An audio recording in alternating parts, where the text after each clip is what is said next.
Babasahin mo yan. O, i-check mo dito yung sinulatan ko. I-check mo kung tama yung sinasabi ko o mali kapag mali.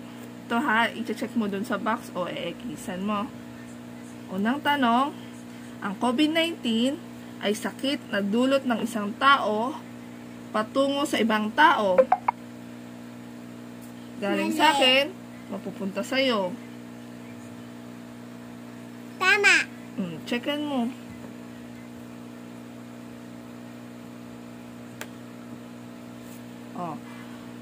Ang COVID-19 ay sakit na pangmatanda lamang.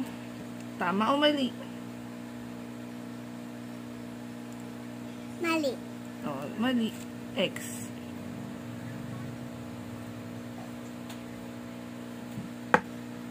Ang COVID-19 ay nagdudulot ng sakit sa puso. Tama o mali? Mali. Sige.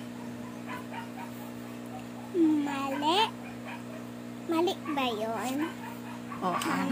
Ang mataas na lagnat, hirap na paghinga, at ubo ay ilan lamang sa sintomas ng COVID-19.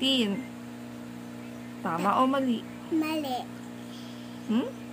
Tama. Ano bang sintomas ng COVID-19? Virus. Anong sintomas? Ano yung nakikita mong symptoms na may COVID-19? Ubo, sipon, lagnat. Yan. Ulit ito, mataas na lagnat, hirap na paghinga at ubo ay ilan lamang sa mga sintomas ng COVID-19. Tama o mali? Sagutin mo. Tama. Lagay mo dun sa box. Huling tanong, karaniwang maipapasa ang COVID-19 sa ibang tao sa malapitang pakikitungo, kadalasan sa pag-ubo, pagbahing o pagsasalita. Tama o mali? Tama. Sige, sagot ikaw. Very good. Hintayin na natin si teacher.